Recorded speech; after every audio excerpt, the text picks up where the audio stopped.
ಎಲ್ರಿಗೂ ನಮಸ್ಕಾರ. ಇನ್ಫೋಸ್ಟ್ರೀಮ್ ಯೂಟ್ಯೂಬ್ ಚಾನಲ್ಗೆ ಎಲ್ರಿಗೂ ಕೂಡ ಸ್ವಾಗತ. ಈ ವಿಡಿಯೋದಲ್ಲಿ ನಾವು ಕಂಪ್ಲೀಟ್ ಲಿಂಕೇಜ್ ಅಲ್ಗಾರಿದಮ್ ಪ್ರಾಬ್ಲಮ್ ಅನ್ನು ಡಿಸ್ಕಸ್ ಮಾಡ್ತಾ ಹೋಗೋಣ. ಪ್ರೀವಿಯಸ್ ವಿಡಿಯೋದಲ್ಲಿ ನಾವು ಸಿಂಗಲ್ ಲಿಂಕೇಜ್ ಅಲ್ಗಾರಿದಮ್ ಪ್ರಾಬ್ಲಮ್ ಅನ್ನು ಡಿಸ್ಕಸ್ ಮಾಡಿದ್ವಿ. ಸೇಮ್ ಸ್ಟೆಪ್ಗಳನ್ನೇ ನಾವು ಇಲ್ಲೂ ಕೂಡ ಮಾಡೋದು, ಬಟ್ ಒಂದೇ ಒಂದು ಚೇಂಜಸ್ ಅನ್ನು ಮಾಡ್ತೀವಿ. ಅದೇನು ಅಂತ ನಾನು ಹೇಳ್ಕೊಡ್ತಾ ಹೋಗ್ತೀನಿ. ಸೊ ಫಸ್ಟ್ ನಮಗೆ ಆಬ್ಜೆಕ್ಟ್ಸ್ ಅನ್ನು ಕೊಟ್ಟಿದ್ದಾರೆ, ಅವುಗಳ ಡೇಟಾ ಪಾಯಿಂಟ್ಸ್ ಅನ್ನು ಕೊಟ್ಟಿದ್ದಾರೆ. ಫಸ್ಟ್ ಏನು ಮಾಡಬೇಕು, ನಾವು ಪ್ರಾಕ್ಸಿಮಿಟಿ ಮ್ಯಾಟ್ರಿಕ್ಸ್ ಅನ್ನು ಕನ್ಸ್ಟ್ರಕ್ಟ್ ಮಾಡ್ಕೋಬೇಕು. Step number 1, proximity matrix. So proximity matrix ಯಾವ ರೀತಿ ಕನ್ಸ್ಟ್ರಕ್ಟ್ ಮಾಡೋದು, ಆಬ್ಜೆಕ್ಟ್ಸ್ಗಳನ್ನು ರೋ ವೈಸ್ ಮತ್ತು ಕಾಲಮ್ ವೈಸ್ ಬರ್ಕೊಳ್ಳಿ ಅಷ್ಟೇ. First objects 1 2 3 4 5. So total 5 objects ಇರೋದು. ಸೊ ಅದನ್ನೇ ನಾವು ಕಾಲಮ್ ವೈಸು ಬರ್ಕೋಬೇಕು. 1 2 3 4 5. ಸರಿನಾ? ಸೊ ಈಗ ಏನು ಮಾಡ್ತೀವಿ ಅಂತಂದರೆ, ಯೂಕ್ಲಿಡಿಯನ್ ಡಿಸ್ಟೆನ್ಸನ್ನು ಯೂಸ್ ಮಾಡಿಕೊಂಡು ನಾವು ಈ ಒಂದು ಟೇಬಲನ್ನು ಫಿಲ್ ಮಾಡ್ತಾ ಹೋಗ್ತೀವಿ. ಸೊ 1, 1 ಬಂದಾಗ ವ್ಯಾಲ್ಯೂ 0 ಆಗುತ್ತೆ. ಸರಿನಾ? ನೆಕ್ಸ್ಟ್ 2, 2 ಬಂದಾಗ ಕೂಡ ವ್ಯಾಲ್ಯೂ 0 ಆಗುತ್ತೆ. 3, 3 ಬಂದಾಗಲೂ ಕೂಡ ವ್ಯಾಲ್ಯೂ 0 ಆಗುತ್ತೆ.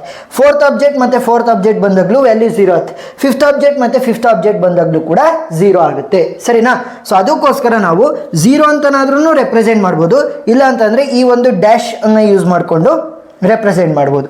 So most of the text ಬುಕ್ಗಳಲ್ಲಿ ಈ ರೀತಿ ಡ್ಯಾಶನ್ನು ಯೂಸ್ ಮಾಡಿರ್ತಾರೆ. ಸೊ ಇದನ್ನು ಯೂಸ್ ಮಾಡ್ಕೊಳ್ಳಿ. ಸೊ ಈಗ ಏನಿದ್ರು ಕೂಡ ನಾವು ಈ ಡ್ಯಾಶಿಂದ ಈ ಕಡೆ ಬಲಗಡೆ ಫಿಲ್ ಮಾಡಿದ್ರೆ ಸಾಕು.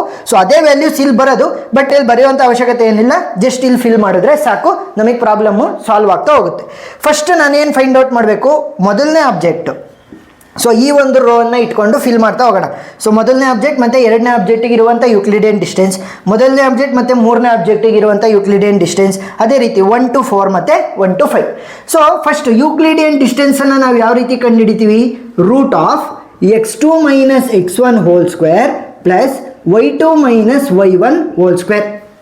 ಸೊ ಈಗ x1 ವ್ಯಾಲ್ಯೂ ಏನು, x2 ವ್ಯಾಲ್ಯೂ ಏನು, y1 ವ್ಯಾಲ್ಯೂ ಏನು, y2 ವ್ಯಾಲ್ಯೂ ಏನು. ಸಿಂಪಲ್ ನೋಡಿ. ಇವಾಗ ನಾನು ಫಸ್ಟ್ ಆಬ್ಜೆಕ್ಟನ್ನು ರೆಫರೆನ್ಸ್ ಆಗಿ ಇಟ್ಕೊಂಡು ಇಲ್ಲಿ ಫಿಲ್ ಮಾಡ್ತೀನಿ ಅಂತ ಹೇಳ್ತಾ ಇದ್ದೀನಿ ಅಲ್ವಾ. ಸೊ ಇವಾಗ ಮೊದಲನೇ ಆಬ್ಜೆಕ್ಟಿನ ಡೇಟಾ ಪಾಯಿಂಟ್ಸನ್ನು ತೊಗೊಳ್ಳಿ, 1 ಮತ್ತು 4. ಸೊ ಇವಾಗ 1 ಮತ್ತು 4 ಏನಾಗುತ್ತೆ, x1 ಮತ್ತು y1 ವ್ಯಾಲ್ಯೂ ಆಗುತ್ತೆ. ಸರಿನಾ? x1 value is 1, y1 value is 4. So ಈಗ x2 ಮತ್ತು y2 ಯಾವ ರೀತಿ, ಅದು ವೇರಿ ಆಗ್ತಾ ಹೋಗುತ್ತೆ. ಯಾಕೆ ಗೊತ್ತಾ, ಇವಾಗ ಮೊದಲನೇ ಆಬ್ಜೆಕ್ಟನ್ನು ರೆಫರೆನ್ಸ್ ಆಗಿ ಇಟ್ಕೊಂಡು ಎರಡನೇ ಆಬ್ಜೆಕ್ಟಿಗೆ ಇರುವಂಥ ಡಿಸ್ಟೆನ್ಸ್ ಫೈಂಡ್ ಮಾಡ್ತಾ ಇರೋದು. ಸೊ ಇವಾಗ ಎರಡನೇ ಆಬ್ಜೆಕ್ಟಿನ ವ್ಯಾಲ್ಯೂಗಳೇನಾಗ್ತವೆ, x2 ಮತ್ತು y2 ಆಗ್ತವೆ. ಸೊ ಈಗ ಸಬ್ಸ್ಟಿಟ್ಯೂಟ್ ಮಾಡಿ ಈ ಒಂದು ಫಾರ್ಮುಲಾಗೆ, x2 minus x1. So 1 minus 1 ಅಂತಂದರೆ ಏನಾಗುತ್ತೆ, 0 ಸ್ಕ್ವೇರ್ ಅಂತಂದರೆ 0ನೇ, ಪ್ಲಸ್ 2 ಮೈನಸ್ 4. ಸರಿನಾ? 2 minus 4 whole square. So value ಏನಾಗುತ್ತೆ, ರೂಟ್ ಆಫ್ 2 ಮೈನಸ್ 4 ಅಂತಂದರೆ -2 whole square value will be equal to, so root 4 ಅಂತ ಅಂದರೆ ವ್ಯಾಲ್ಯೂ ಎಷ್ಟಾಯಿತು, 2 ಆಯಿತು. ಸೊ 2 ಅಂತ ಬರೀರಿ. ನೆಕ್ಸ್ಟ್ 1ಇಂದ 3ಗೆ ಇರುವಂಥ ಡಿಸ್ಟೆನ್ಸ್ ಥರ್ಡ್ ಆಬ್ಜೆಕ್ಟ್ಗೆ. ಸೊ ಇವಾಗ x1 ಮತ್ತು y1 ವ್ಯಾಲ್ಯೂ ಹಂಗೆ ಉಳ್ಕೊತವೆ. ಈಗ ನನಗೆ ಮೊದಲನೇ ಆಬ್ಜೆಕ್ಟಿಂದ ಥರ್ಡ್ ಆಬ್ಜೆಕ್ಟ್ಗೆ ಬೇಕಲ್ವಾ ಡಿಸ್ಟೆನ್ಸು. ಸೊ ಥರ್ಡ್ ಆಬ್ಜೆಕ್ಟಿನ ಡೇಟಾ ಪಾಯಿಂಟ್ಸ್ ಏನಾಗ್ತವೆ, x2 ಮತ್ತು y2 ಆಗ್ತವೆ. ಸೊ ವ್ಯಾಲ್ಯೂನ ಸಬ್ಸ್ಟಿಟ್ಯೂಟ್ ಮಾಡಿರಿ. 0 ಮೈನಸ್ 1 ಅಂತ ಅಂದರೆ ಏನಾಯಿತು, -1 ಹೋಲ್ ಸ್ಕ್ವೇರ್ ಪ್ಲಸ್ 4 ಮೈನಸ್ 4 ಅಂತ ಅಂದರೆ ಎಷ್ಟಾಯಿತು ವ್ಯಾಲ್ಯೂ, 0 ಸ್ಕ್ವೇರ್ ಅಂತಂದರೆ 0ನೇ. So root of -1 square value ಏನಾಗುತ್ತೆ, 1 ಆಗುತ್ತೆ. So root 1 value will be equal to 1. So 1 ಅಂತ ಬರೀರಿ. ಈಗ ಮೊದಲನೇ ಆಬ್ಜೆಕ್ಟ್ ಮತ್ತು 4th ಆಬ್ಜೆಕ್ಟ್ಗೆ ಇರುವಂಥ ಡಿಸ್ಟೆನ್ಸನ್ನು ಫೈಂಡ್ ಔಟ್ ಮಾಡಬೇಕು. ಸೊ ಇವಾಗ ಏನಾಗುತ್ತೆ, this will become x2, this will become y2. So 6 minus 1 ಅಂತ ಅಂದರೆ ಎಷ್ಟಾಯಿತು, 5. ಸೊ 5 ಸ್ಕ್ವೇರ್ ಪ್ಲಸ್ 1 ಮೈನಸ್ 4 ಅಂತ ಅಂದರೆ ಎಷ್ಟಾಯಿತು, -3. So -3 hole square. So value ಎಷ್ಟಾಗುತ್ತೆ, 5 square will be 25 plus -3 square ಅಂತ ಅಂದರೆ ಎಷ್ಟಾಯಿತು, +9 ಆಗುತ್ತೆ. 3 3 9. ಸೊ ರೂಟ್ 25 ಪ್ಲಸ್ 9 ಅಂತ ಅಂದರೆ ಎಷ್ಟಾಯಿತು, root 34. So root 34 value will be 5.83 ಸಾಕು. ಡೆಸಿಮಲ್ ಆದಮೇಲೆ 2 ಪಾಯಿಂಟ್ ಸಾಕು. ಸೊ ಅದೇ ರೀತಿ ಇವಾಗ ಏನು ಮಾಡ್ಬೋದು ನಾವು, ಸೊ ಅದೇ ರೀತಿ ನಾವಿಲ್ಲಿ ಏನು ಮಾಡ್ಬೋದು, ಮೊದಲನೇ ಆಬ್ಜೆಕ್ಟಿಂದ 5th ಆಬ್ಜೆಕ್ಟ್ಗೆ ಇರುವಂಥ ಡಿಸ್ಟೆನ್ಸನ್ನು ಫೈಂಡ್ ಔಟ್ ಮಾಡ್ಬೋದು. ಯಾವ ರೀತಿ, 5th ಆಬ್ಜೆಕ್ಟಲ್ಲಿ ಏನಾಗುತ್ತೆ, this will become x2, this will become y2. So ಏನಾಯಿತು, 7 ಮೈನಸ್ 1 ಅಂತ ಅಂದರೆ 6 ಸ್ಕ್ವೇರ್ ಪ್ಲಸ್ 0 ಮೈನಸ್ 4 ಅಂತ ಅಂದರೆ -4 ಸ್ಕ್ವೇರ್. ವ್ಯಾಲ್ಯೂ ಏನಾಗುತ್ತೆ, 6 6 36, 4 4 16. ವ್ಯಾಲ್ಯೂ ಎಷ್ಟಾಯಿತು, 13 plus 36 plus 16. Value will be 52. Root 52 ಅಂತ ಅಂದರೆ ವ್ಯಾಲ್ಯೂ ಎಷ್ಟಾಯಿತು, 7.21. ಸೊ ಅದೇ ರೀತಿ ನಾವು ನೆಕ್ಸ್ಟ್ ವ್ಯಾಲ್ಯೂಗಳನ್ನು ಕೂಡ ಕಂಡುಹಿಡಿಬೇಕು. ಈಗ ನೋಡಿ, ಸೆಕೆಂಡ್ ರೋಗೆ ಬರೋಣ ಅಂತಂದರೆ ಸೆಕೆಂಡ್ ಆಬ್ಜೆಕ್ಟನ್ನು ರೆಫರೆನ್ಸ್ ಆಗಿ ಇಟ್ಕೊಂಡು. ಸೊ ಸೆಕೆಂಡ್ ಆಬ್ಜೆಕ್ಟಿಂದು ಡೇಟಾ ಪಾಯಿಂಟ್ಸ್ಗಳೇನಿರೋದು ನಮಗೆ 1 ಮತ್ತು 2. ಸೊ ಇವಾಗ 1 ವಿಲ್ ಬಿಕಮ್ x1 ಮತ್ತು 2 will become the y1 value. ಸರಿನಾ? ಸೊ ಇವಾಗ ಏನು ಮಾಡಬೇಕು, ಈ ಒಂದು ವ್ಯಾಲ್ಯೂ ಬೇಕಾಗಿಲ್ಲ ನನಗೆ 2,1 2,2 ಬೇಕಾಗಿಲ್ಲ, ಇದರಿಂದ ಮುಂದಕ್ಕೆ 2,3 ಬೇಕು. ಸೊ ಇವಾಗ ಥರ್ಡ್ ಆಬ್ಜೆಕ್ಟಿನ ಡೇಟಾ ಪಾಯಿಂಟ್ಸ್ ಏನಾಗ್ತವೆ, x2 ಮತ್ತು y2 ಆಗ್ತವೆ. ಸೊ ಸಬ್ಸ್ಟಿಟ್ಯೂಟ್ ಮಾಡಿರಿ, ವ್ಯಾಲ್ಯೂ ಸಿಗುತ್ತೆ. ನೆಕ್ಸ್ಟ್ ಏನು ಬೇಕು, 2,4. ಸೊ ಅವಾಗ ಏನಾಗುತ್ತೆ, 2,4 ಕಂಡುಹಿಡಿಬೇಕಾದ್ರೆ ಇದು x2 ಇದು y2 ಆಗುತ್ತೆ. ನೆಕ್ಸ್ಟ್ 2,5 ಫೈಂಡ್ ಔಟ್ ಮಾಡ್ಬೇಕಾದ್ರೆ ಇದು x2 ಇದು y2 ಆಗುತ್ತೆ. ಅದೇ ರೀತಿ ಥರ್ಡ್ ಆಬ್ಜೆಕ್ಟನ್ನು ಫಿಲ್ ಮಾಡ್ಬೇಕಾದ್ರೆ ಏನಾಗುತ್ತೆ, ನಮಗೆ ಥರ್ಡ್ ಆಬ್ಜೆಕ್ಟಿನ data points x1 y1 value ಆಗಿರ್ತವೆ. ಸೊ ಯಾವ್ಯಾವ್ದು ಫಿಲ್ ಮಾಡ್ಬೇಕು ನಾವಿಲ್ಲಿ, 3,3 ವರೆಗೂ ಬೇಡ, 3,4 3,5 ಮಾತ್ರ ಫಿಲ್ ಮಾಡಬೇಕು. ನೆಕ್ಸ್ಟ್ 4th ಬಂದೆ 4,5 ಮಾತ್ರ ಫಿಲ್ ಮಾಡಬೇಕು. 5th ಬಂದರೆ ಯಾವುದನ್ನು ಕೂಡ ಫಿಲ್ ಮಾಡುವಂಥ ಅವಶ್ಯಕತೆ ಇಲ್ಲ. ಸೊ ಯಾಕಂತಂದರೆ ಡಯಾಗ್ನಲಲ್ಲಿ ಎಲ್ಲ ಕೂಡ ಎಂಡ್ ಆಗಿದೆ. ಸೊ ಈಗ ಏನು ಮಾಡಬೇಕು, ಈ ಪ್ರಾಕ್ಸಿಮಿಟಿ ಮ್ಯಾಟ್ರಿಕ್ಸನ್ನು ಇಟ್ಕೊಂಡು ನಾವು ಕ್ಲಸ್ಟರಿಂಗ್ ಮಾಡ್ತಾ ಹೋಗ್ಬೇಕು. ಕ್ಲಸ್ಟರಿಂಗ್ ಅಂತ ಅಂದ್ರೇನು, grouping the data points. So ಇವಾಗ ಸ್ಟೆಪ್ 1ಗೆ ಹೋಗೋಣ. ಸೊ ಇವಾಗ ಸ್ಟೆಪ್ 2ಗೆ ಹೋಗೋಣ. ಸ್ಟೆಪ್ 2. ಸೊ ಇದನ್ನು ನೀವು ಇಟಿರೇಷನ್ ನಂಬರ್ 1 ಅಂತ ಕೂಡ ಕರಿಬೋದು, ಸ್ಟೆಪ್ 2 ಅನ್ನು. ಸೊ ಇಲ್ಲೇನು ಮಾಡ್ತೀವಿ ಅಂತಂದರೆ, ಸ್ಮಾಲೆಸ್ಟ್ ವ್ಯಾಲ್ಯೂ ಈಗ ಜನರೇಟ್ ಆಗಿರೋದ್ರಲ್ಲಿ ಯೂಕ್ಲಿಡಿಯನ್ ಡಿಸ್ಟೆನ್ಸಲ್ಲಿ ಸ್ಮಾಲೆಸ್ಟ್ ವ್ಯಾಲ್ಯೂ ಯಾವುದಿರೋದು, 1 is the smallest value. So ಈಗ ಆ ಒಂದು ಆಬ್ಜೆಕ್ಟಿನ ರೋ ಮತ್ತು ಕಾಲಮಲ್ಲಿ ಯಾವ್ಯಾವ ಆಬ್ಜೆಕ್ಟ್ ಇದ್ದಾವೆ ನೋಡಿ. ಸೊ ರೋ ಪ್ರಕಾರ ಮೊದಲನೇ ಆಬ್ಜೆಕ್ಟ್, ಕಾಲಮ್ ಪ್ರಕಾರ ಮೂರನೇ ಆಬ್ಜೆಕ್ಟ್. ಸೊ ಇವಾಗ ಮೊದಲನೇದು ಮತ್ತು ಮೂರನೇ ಆಬ್ಜೆಕ್ಟನ್ನು ನಾನು ಗ್ರೂಪ್ ಮಾಡಬೇಕು, ಅಂದ್ರೇನು, ಕ್ಲಸ್ಟರ್ ಮಾಡಬೇಕು.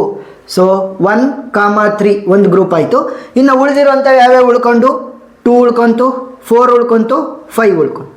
ಅದೇ ರೀತಿ ಇಲ್ಲೂ ಕೂಡ ಬರೀ 1,3 2 ಉಳ್ಕೊಂಡಿದೆ, 4 ಉಳ್ಕೊಂಡಿದೆ, 5 ಉಳ್ಕೊಂಡಿದೆ. ಡಯಾಗ್ನಲ್ ಏನಾಗ್ತವೆ, ಎಲ್ಲ ವ್ಯಾಲ್ಯೂ 0 ಆಗ್ತವೆ. ಸೊ ಅದನ್ನು ನಾವು ಡ್ಯಾಶಲ್ಲಿ ಬರಿಬೋದು. 1,3 ಏನಾಗುತ್ತೆ ಡ್ಯಾಶ್, 2,2 ಏನಾಗುತ್ತೆ dash, 4,4 will be dash, 5,5 will be dash. So ಈಗ ಡ್ಯಾಶಿಂದ ಆ ಕಡೆ ಇರುವಂಥ ವ್ಯಾಲ್ಯೂಗಳನ್ನು ಮಾತ್ರ ನಾವು ಫಿಲ್ ಮಾಡ್ತಾ ಹೋಗ್ಬೇಕು. ಸೊ 1,3 ಇಂದ 2ಗೆ ಇರುವಂಥ ಯೂಕ್ಲಿಡಿಯನ್ ಡಿಸ್ಟೆನ್ಸನ್ನು ಯಾವ ರೀತಿ ಫೈಂಡ್ ಔಟ್ ಮಾಡೋದು, very simple. Distance from 1,3 to 2 ಅಲ್ವಾ ನನಗೆ ಬೇಕಾಗಿರೋದು. ಸೊ ವೆರಿ ಸಿಂಪಲಾಗಿ ಹೇಳ್ಕೊಡ್ತೀನಿ ನೋಡಿ. ಡಿಸ್ಟೆನ್ಸ್ ಫ್ರಮ್ 1,2 ಅಥವಾ 3,2 ನೋಡಿ ಏನು, 1,3 to 2 ಡಿಸ್ಟೆನ್ಸ್ ಕಂಡುಹಿಡಿಯೋಕೆ ಕೇಳಿದ್ರೆ 1,2 ಮತ್ತು 3,2 ಅನ್ನು ಬರ್ಕೋಬೇಕು. ಸೊ ಈಗ ಪ್ರಾಕ್ಸಿಮಿಟಿ ಮ್ಯಾಟ್ರಿಕ್ಸನ್ನು ನೋಡಿ. 1,2 ವ್ಯಾಲ್ಯೂ ಏನಿದೆ, 1,2 ವ್ಯಾಲ್ಯೂ ಇಸ್ 2. ಸೊ 2 ಅಂತ ಬರೀರಿ. 3,2 ವ್ಯಾಲ್ಯೂ ಏನಿದೆ, 3,2 ನನಗೆ ಇಲ್ಲ. ಸೊ ಇದು ಯಾವ ರೀತಿ ಆಗುತ್ತೆ ಅಂತಂದರೆ, ಚಿಕ್ಕಮಂಗ್ಳೂರಿಂದ ಹಾಸನ್ಗೆ 60 ಕಿಲೋಮೀಟರ್ಸ್ ಅಂತಂದರೆ, ಅದೇ ರೀತಿ ಹಾಸನ್ನಿಂದ ಚಿಕ್ಕಮಂಗ್ಳೂರ್ಗೂ ಕೂಡ 60 ಕಿಲೋಮೀಟರೇ ಇರುತ್ತಲ್ವ. ಸೊ ಅದೇ ಕಾನ್ಸೆಪ್ಟ್ ಇಲ್ಲಿ ವರ್ಕ್ ಆಗೋದು. ಸೊ ಅವ್ರು ಏನು ಕೇಳ್ತಾ ಇರೋದು, 3,2 ಅನ್ನು ಕಂಡುಹಿಡಿರಿ ಅಂತ ಹೇಳ್ತಾರೆ. 3,2 ನನಗೆ ಗೊತ್ತಿಲ್ಲ, ಬಟ್ 2,3 ಗೊತ್ತಾ, ಎಸ್ 2,3 ಗೊತ್ತು. ಸೊ 2 ಇಂದ 3ಗೆ ನನಗೆ 2.24 ಏನಾದರೂ ಯೂಕ್ಲಿಡಿಯನ್ ಡಿಸ್ಟೆನ್ಸ್ ಇದ್ದರೆ 3 ಇಂದ 2ಗೂ ಕೂಡ ಅಷ್ಟೇ ಡಿಸ್ಟೆನ್ಸ್ ಇರುತ್ತೆ. ಸೊ 2.24 ಅನ್ನು ಯೂಸ್ ಮಾಡ್ಬೋದು. ಸೊ ಇವಾಗ ವ್ಯಾಲ್ಯೂ ಯಾವುದು ದೊಡ್ಡದು, ಬಿಗ್ಗರ್ ವ್ಯಾಲ್ಯೂನ ತಗೋಬೇಕು. ಕಂಪ್ಲೀಟ್ ಲಿಂಕೇಜಲ್ಲಿ ಏನು ಮಾಡ್ತೀವಿ, ಬಿಗ್ಗರ್ ವ್ಯಾಲ್ಯೂನ ಸೆಲೆಕ್ಟ್ ಮಾಡ್ತೀವಿ. ಸಿಂಗಲ್ ಲಿಂಕೇಜಲ್ಲಿ ಏನು ಮಾಡ್ತಾ ಇದ್ವಿ, ಸ್ಮಾಲರ್ ವ್ಯಾಲ್ಯೂ ಯಾವುದಿದೆ ಅದನ್ನು ಸೆಲೆಕ್ಟ್ ಮಾಡ್ತಾ ಇದ್ವಿ.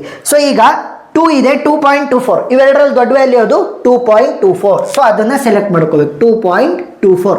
ಇದೇನಾದ್ರೂ ಕೂಡ ಸಿಂಗಲ್ ಲಿಂಕೇಜ್ ಆಗಿದ್ದಿದ್ರೆ 2 ಅನ್ನು ಸೆಲೆಕ್ಟ್ ಮಾಡ್ತಿದ್ದೆ, ಯಾಕೆ, ಮಿನಿಮಮ್ ವ್ಯಾಲ್ಯೂ ತಗೋಬೇಕಿತ್ತು. ಸೊ ಇಲ್ಲಿ ಕಂಪ್ಲೀಟಲ್ಲಿ ಮ್ಯಾಕ್ಸಿಮಮ್ ವ್ಯಾಲ್ಯೂ ತಗೋಬೇಕು. ನೆಕ್ಸ್ಟು 1,3 ಇಂದ 4ಗೆ ಇರುವಂಥ ಡಿಸ್ಟೆನ್ಸನ್ನು ಕಂಡುಹಿಡಿಬೇಕು. ಯಾವ ರೀತಿ ಕಂಡುಹಿಡಿತೀರಾ, 1 to 4, 3 to 4 ಇರುವಂಥ ಡಿಸ್ಟೆನ್ಸ್ ನೋಡಿ. 1,4 ವ್ಯಾಲ್ಯೂ ಏನಿದೆ, 5.83 ಇದೆ. 4,3 ವ್ಯಾಲ್ಯೂ 3,4 ವ್ಯಾಲ್ಯೂ 3,4 ವ್ಯಾಲ್ಯೂ 6.71. ಇವೆರಡರಲ್ಲಿ ಬಿಗ್ಗರ್ ವ್ಯಾಲ್ಯೂ ಅದು 6.71. So right 6.71. ಅದೇ ರೀತಿ 5ಗೆ ಕಂಡುಹಿಡಿಬೇಕು ಅಂತಂದರೆ 1 to 5, 3 to 5. ನೆಕ್ಸ್ಟ್ ನೋಡಿ 2,4 ವ್ಯಾಲ್ಯೂ ಬೇಕು. 2,4 ವ್ಯಾಲ್ಯೂ ಆಲ್ರೆಡಿ ಗೊತ್ತಿದೆ, 5.10. ನೆಕ್ಸ್ಟ್ 2,5 ವ್ಯಾಲ್ಯೂ ಏನು, 6.32. 4,5 ವ್ಯಾಲ್ಯೂ ಈಸ್ 1.41. ಇಷ್ಟೇ ಸಿಂಪಲ್, ಸರಿನಾ. ಸೊ ಇವಾಗ ಏನಾಗುತ್ತೆ, ಸೇಮ್ ಪ್ರೊಸೀಜರನ್ನು ಫಾಲೋ ಮಾಡಬೇಕು. ಸೊ ಇಷ್ಟರಲ್ಲಿ ಸ್ಮಾಲೆಸ್ಟ್ ವ್ಯಾಲ್ಯೂ ಯಾವುದಪ್ಪ ಇರೋದು, 1.41. ಸೊ ಅದನ್ನು ರೌಂಡ್ ಅಪ್ ಮಾಡಿಕೊಡಿ. ಸೊ ಅದಿರುವಂಥ ರೋ ಯಾವುದು, 4. ಅದಿರುವಂಥ ಕಾಲಮ್ ಯಾವುದು 5 ಅಂತ ಅಂದರೆ ಫೋರ್ತ್ ಆಬ್ಜೆಕ್ಟ್ ಮತ್ತು ಫಿಫ್ತ್ ಆಬ್ಜೆಕ್ಟನ್ನು ನಾವು ಇವಾಗ ಕ್ಲಸ್ಟರ್ ಮಾಡಬೇಕು. ಕ್ಲಸ್ಟರ್ ಅಂದ್ರೇನು? ಗ್ರೂಪ್ ಮಾಡಬೇಕು. ಸೊ ಇವಾಗ 1 ಮತ್ತು 3 ಆಲ್ರೆಡಿ ಗ್ರೂಪ್ ಆಗಿದ್ದು. ಸೊ ಈಗೇನು ಮಾಡ್ತಾ ಇರೋದು 4 ಮತ್ತು 5 ಗ್ರೂಪ್ ಮಾಡ್ತಾ ಇದ್ದೀನಿ. ಸೊ 2 ಇಲ್ಲಿ ಬರಿತೀನಿ, ನೆಕ್ಸ್ಟು 4 ಮತ್ತು 5 ಗ್ರೂಪ್ ಮಾಡ್ತೀನಿ. ಇನ್ಯಾವುದಾದ್ರೂ ಉಳಿದಿದೆಯಾ? ಇಲ್ಲ. ನೆಕ್ಸ್ಟ್ ಅದನ್ನೇ ಈ ಕಡೆ ಕೂಡ ಬರೀತಾ ಹೋಗ್ಬೇಕು. ಸೊ ಸ್ಟೆಪ್ ನಂಬರ್ 3 ಇದು, ಸರಿನಾ? ಸೊ ಇಲ್ಲಿ ಆಬ್ಜೆಕ್ಟ್ಸ್ ಅಂತ ಬರ್ಕೊಳ್ಳಿ. 1, 3, 2, ನೆಕ್ಸ್ಟು 4, 5. ಡಯಾಗ್ನಲ್ ಏನಾಗ್ತವೆ? ಎಲ್ಲವೂ ಕೂಡ 0 ಆಗ್ತವೆ. ಸೊ 1, 3 ಏನಾಗುತ್ತೆ? Dash. Next 2, 2 will be dash. 4, 5 will be dash. So ಇಲ್ಲಿ ಈ 3 ವ್ಯಾಲ್ಯೂನ ಮಾತ್ರ ನಾನು ಕಂಡುಹಿಡಿಬೇಕು. ಸೊ ಯಾವ ರೀತಿ ಕಂಡುಹಿಡಿಯೋದು? 1, 3 ಇಂದ 2ಗಿರುವಂಥ ಡಿಸ್ಟೆನ್ಸ್ ಬೇಕು. ಸೊ 1, 3 ಇಂದ 2ಗಿರುವಂಥ ಡಿಸ್ಟೆನ್ಸ್ ಆಲ್ರೆಡಿ ಗೊತ್ತಿದೆ, 2.24 ಅಂತ. ಸೊ ಮತ್ತೆ ಕಂಡುಹಿಡಿಯುವಂಥ ಅವಶ್ಯಕತೆ ಇಲ್ಲ. ನೆಕ್ಸ್ಟ್ ವೆರಿ ಸಿಂಪಲ್ ನೋಡಿ, ಇಲ್ಲಿ 1, 3 ಇಂದ 4ಗೆ ಡಿಸ್ಟೆನ್ಸ್ ಗೊತ್ತಿದೆ, 1, 3 ಇಂದ 5ಗೆ ಡಿಸ್ಟೆನ್ಸ್ ಗೊತ್ತಿದೆ. ಸೊ ಅವನ್ನೇ ಯೂಸ್ ಮಾಡಿರಿ ಅಷ್ಟೇ. ಡಿಸ್ಟೆನ್ಸ್ ಫ್ರಮ್ 1, 3 to 4 ಇಲ್ಲ ಅಂತಂದರೆ ಡಿಸ್ಟೆನ್ಸ್ ಫ್ರಮ್ 1, 3 to 5 ಇವೆರಡರಲ್ಲಿ ಒಂದಾಗಿರುತ್ತೆ. ಸೊ ಡಿಸ್ಟೆನ್ಸ್ ಫ್ರಮ್ 1, 3 to 4 ಏನಿದೆ? 6.71 ಇದೆ. ನೆಕ್ಸ್ಟ್ 1, 3 to 5 ಏನಿದೆ? 8.06 ಇದೆ. ಬಿಗ್ಗರ್ ವ್ಯಾಲ್ಯೂ ಅದು 8.06. So use that one, 8.06. Next 2, 4, 5 ಬೇಕು, ಸರಿನಾ? ಸೊ ಡಿಸ್ಟೆನ್ಸ್ ಫ್ರಮ್ 2, 4, 5 ಬೇಕು ನನಗೆ. ಸೊ ಯಾವ ರೀತಿ ಕಂಡುಹಿಡಿಯೋದು? ಸಿಂಪಲ್. ಡಿಸ್ಟೆನ್ಸ್ ಫ್ರಮ್ 2, 4 ಇಲ್ಲ ಅಂತಂದರೆ 2, 5 ಆಗಿರುತ್ತೆ. ಸೊ ಡಿಸ್ಟೆನ್ಸ್ ಏನಾಯಿತು? 2, 4. So 2, 4 value is 5.10. So values ಬೇಕು ಅಂತಂದರೆ ಮೇಜರಾಗಿ ನೀವು ಪ್ರಾಕ್ಸಿಮಿಟಿ ಮ್ಯಾಟ್ರಿಕ್ಸನ್ನೇ ಯೂಸ್ ಮಾಡ್ತಾ ಹೋಗಬೇಕು. ನೆಕ್ಸ್ಟ್ 2, 5. So 2, 5 value 6.32. ಯಾವುದಪ್ಪ ಬಿಗ್ಗರ್ ವ್ಯಾಲ್ಯೂ? 6.32. ಸೊ 6.32. ಸೊ ಇವಾಗ ಚಿಕ್ಕ ವ್ಯಾಲ್ಯೂ ಯಾವುದು ಬಂದಿರೋದು ನಮಗೆ ಈಗ ಯುಕ್ಲಿಡಿಯನ್ ಡಿಸ್ಟೆನ್ಸಲ್ಲಿ? 2.24. ಸೊ ಇವಾಗ ಏನಾಗುತ್ತೆ? ಅದರ ರೋ ಯಾವುದು? 1, 3. ನೆಕ್ಸ್ಟ್ ಅದರ ಕಾಲಮ್ ಯಾವುದು? 2. So first object, third object ಮತ್ತು ಸೆಕೆಂಡ್ ಆಬ್ಜೆಕ್ಟನ್ನು ಸೇರಿಸಿ ಒಂದು ಗ್ರೂಪನ್ನು ಮಾಡಬೇಕು, ಅಂದರೆ ಕ್ಲಸ್ಟರ್ ಮಾಡಬೇಕು. ಸೊ ಇವಾಗ ಸ್ಟೆಪ್ ನಂಬರ್ 4ಅಲ್ಲಿ ಏನಾಗುತ್ತೆ? ಕ್ಲಸ್ಟರ್ 1, 2, 3 ಅಂತಂದರೆ ಆಬ್ಜೆಕ್ಟ್ಸ್ 1, 2, 3 ಸೇರಿ ಒಂದು ಕ್ಲಸ್ಟರನ್ನು ಫಾರ್ಮ್ ಮಾಡುತ್ತೆ. 4 ಮತ್ತು 5 ಆಲ್ರೆಡಿ ಒಂದು ಕ್ಲಸ್ಟರ್ ಆಗಿದ್ದಾವೆ. So this is objects. Next ಇಲ್ಲಿ 1, 2, 3, ನೆಕ್ಸ್ಟು 4 ಮತ್ತು 5. ಸೊ ಈಗ ಡಿಸ್ಟೆನ್ಸ್ ಫ್ರಮ್ 1, 2, 3 to 4, 5 ಬೇಕು. So very simple. ಮಾಮೂಲಿ ಎಲ್ಲ ಕಂಡೀಷನನ್ನು ಕೂಡ ಬರೀತಾ ಹೋಗಿ. ಸೊ 1, 4 ಇಲ್ಲ ಅಂತಂದರೆ 2, 4 ಇಲ್ಲ ಅಂತಂದರೆ 3, 4. ನೆಕ್ಸ್ಟ್ ಏನಾಗ್ಬೋದು? 1, 5 ಇಲ್ಲ ಅಂತಂದರೆ 2, 5 ಇಲ್ಲ ಅಂತಂದರೆ 3, 5. ಸೊ ಇವಷ್ಟರದ್ದು ವ್ಯಾಲ್ಯೂನ ನೋಡಿ, ಡಿಸ್ಟೆನ್ಸ್ ವ್ಯಾಲ್ಯೂನ ಯಾವ್ದು ದೊಡ್ಡದಿರುತ್ತೆ ಅದನ್ನು ಯೂಸ್ ಮಾಡ್ತೀವಿ. ಸೊ ಬಿಗ್ಗರ್ ವ್ಯಾಲ್ಯೂ ಯಾವುದಪ್ಪ ಇದರಲ್ಲಿರೋದು? 8.06. ಸೊ 8.06 ಅಂತ ಬರೀರಿ. ಸೊ ಲಾಸ್ಟಲ್ಲಿ ಏನಾಗುತ್ತೆ ಅಂತಂದರೆ ಇಲ್ಲಿ ಕೇವಲ ಒಂದೇ ಒಂದು ಯುಕ್ಲಿಡಿಯನ್ ಡಿಸ್ಟೆನ್ಸ್ ವ್ಯಾಲ್ಯೂ ಇರೋದು. ಸೊ ಇವಾಗ ಏನಾಗ್ತವೆ? 1, 2, 3, 4, 5 ಎಲ್ಲವೂ ಸೇರಿ ಒಂದು ಕ್ಲಸ್ಟರ್ ಆಗಿಬಿಡ್ತವೆ. ಸೊ ಅದನ್ನು ಬರೆಯುವಂಥ ಅವಶ್ಯಕತೆ ಏನಿಲ್ಲ. ಲಾಸ್ಟಲ್ಲಿ ನಾವು ಡೆಂಡ್ರೋಗ್ರಾಮನ್ನು ಬರೀಬೇಕು. ಸೊ ಡೆಂಡ್ರೋಗ್ರಾಮನ್ನು ಬರೆದ್ರೆ ಪ್ರಾಬ್ಲಮ್ ಮುಗೀತು ಅಂತ ಅರ್ಥ. ಮೊದಲನೇ ಸ್ಟೆಪ್ಪಲ್ಲಿ ನಾವೇನು ಮಾಡಿದ್ವಿ? ಆಬ್ಜೆಕ್ಟ್ 1 ಮತ್ತು ಆಬ್ಜೆಕ್ಟ್ 3 ಎರಡನ್ನೂ ಕೂಡ ಕ್ಲಸ್ಟರ್ ಮಾಡಿದ್ವಿ because of the smallest Euclidean distance value 1. So 1 ನಾವೇನು ಮಾಡಿದ್ವಿ? ಅವೆರಡನ್ನೂ ಕೂಡ ಸೇರಿಸಿದ್ವಿ. This is object 1, this is object 3 ಅಂತ ತೊಂತೀನಿ. ಸೊ ಇಲ್ಲಿ 2 ಇರೋದ್ರಿಂದ ಅರ್ಧಕ್ಕೆ 1 ಬರುತ್ತೆ. ಸೊ 1 ಮತ್ತು 3 ನಾನು ಸೇರಿಸಿದೆ. ಸೊ ನೆಕ್ಸ್ಟ್ ಸ್ಟೆಪ್ಪಲ್ಲಿ ಏನು ಮಾಡಿದ್ವಿ? ಫೋರ್ತ್ ಆಬ್ಜೆಕ್ಟ್ ಮತ್ತು ಫಿಫ್ತ್ ಆಬ್ಜೆಕ್ಟನ್ನು ಕ್ಲಸ್ಟರ್ ಮಾಡಿದ್ವಿ because of the smallest value 1.41. So 1.41 ಎಲ್ಲಿ ಬರುತ್ತೆ? ಅರೌಂಡ್ ಇಲ್ಲಿ ಬರುತ್ತೆ, ಒಂದು ಸ್ವಲ್ಪ ಮೇಲೆ. So this is fourth object, this is fifth object, ಒಂದು ಸ್ವಲ್ಪ ಮೇಲೆ ತೊಗೊಂಡೋಗ್ತೀನಿ. ಸೊ ಫೋರ್ತ್ ಆಬ್ಜೆಕ್ಟ್ ಮತ್ತು ಫಿಫ್ತ್ ಆಬ್ಜೆಕ್ಟನ್ನು ಕ್ಲಸ್ಟರ್ ಮಾಡಿದ್ವಿ. ನೆಕ್ಸ್ಟ್ ಸ್ಟೆಪ್ಪಲ್ಲಿ ಏನು ಮಾಡಿದ್ವಿ? ಫಸ್ಟ್ ಥರ್ಡ್ ಜೊತೆಗೆ ನಾವು ಸೆಕೆಂಡ್ ಆಬ್ಜೆಕ್ಟನ್ನು ಕ್ಲಸ್ಟರ್ ಮಾಡಿದ್ವಿ ಬಿಕಾಸ್ ಆಫ್ ದಿಸ್ 2.24. ಸೊ ಇಲ್ಲಿ ಸೆಕೆಂಡ್ ಆಬ್ಜೆಕ್ಟನ್ನು ತೊಗೊತೀನಿ. ಫಸ್ಟ್ ಮತ್ತು ಥರ್ಡ್ ಆಲ್ರೆಡಿ ರೆಡಿ ಇತ್ತು. 2.24 ಅಂತಂದರೆ 2ಗಿನ ಒಂದು ಸ್ವಲ್ಪ ಮೇಲೆ. ಸೊ ಅದರ ಜೊತೆಗೆ ಏನು ಮಾಡಿದ್ವಿ? ಸೆಕೆಂಡನ್ನು ಕ್ಲಸ್ಟರ್ ಮಾಡಿದ್ವಿ, ಅಂದರೆ ಗ್ರೂಪ್ ಮಾಡಿದ್ವಿ. ಸೊ 1, 3, 2 ಗ್ರೂಪ್ ಆಯಿತು, 4 ಮತ್ತು 5 ಗ್ರೂಪ್ ಆಯಿತು. ಲಾಸ್ಟಲ್ಲಿ 8.06 ಏನಾಯಿತು? ಅಷ್ಟು ಕೂಡ ಗ್ರೂಪ್ ಆದವು. ಸೊ ಅಷ್ಟು ಕೂಡ ಗ್ರೂಪ್ ಆದರೆ ಏನು ಮಾಡಬೇಕು? 8.06 ಅಲ್ವಾ? ಸೊ ಅರೌಂಡ್ ಇಲ್ಲಿ ಬರುತ್ತೆ. So this is the dendrogram diagram, ಸರಿನಾ? ಸೊ ನೀವು ಇಲ್ಲಿ ಬೇಕಾದ್ರೆ ಡಿಫೈನ್ ಮಾಡ್ಬೋದು ವ್ಯಾಲ್ಯೂ ಎಷ್ಟು ಬಂದಿತ್ತು. ಸೊ ಇಲ್ಲಿ 1 ಇತ್ತು, ನೆಕ್ಸ್ಟ್ ಇಲ್ಲಿ ಎಷ್ಟು ಬಂದಿತ್ತು? ಸೊ ಇನ್ನೂ ಡಿಫ್ರೆಂಟ್ ಬರ್ತವೆ, ಸಿಂಗಲ್ ಲಿಂಕೇಜ್ ಅಂತ ಬರುತ್ತೆ, ಆವ್ರೇಜ್ ಲಿಂಕೇಜ್ ಅಂತ ಬರುತ್ತೆ, ಅವೆಲ್ಲವನ್ನು ಕೂಡ ನಾನು ಡಿಸ್ಕಸ್ ಮಾಡಿರ್ತೀನಿ. ಸೊ ಆ ವಿಡಿಯೋಗಳು ಪ್ಲೇ ಲಿಸ್ಟಲ್ಲಿ ಸಿಗ್ತವೆ, ನೀವು ನೋಡ್ಬೋದು. ಏನೇ ಡೌಟ್ ಇದ್ರೂ ಕೂಡ ಕಮೆಂಟ್ ಸೆಕ್ಷನಲ್ಲಿ ತಿಳಿಸಿ, ನಾನು ಕ್ಲಾರಿಫೈ ಮಾಡ್ತೀನಿ. ವಿಡಿಯೋ ಇಷ್ಟ ಆಗಿದ್ರೆ ಸಬ್ಸ್ಕ್ರೈಬ್ ಆಗೋದನ್ನು ಮರಿಬೇಡಿ. Thank you.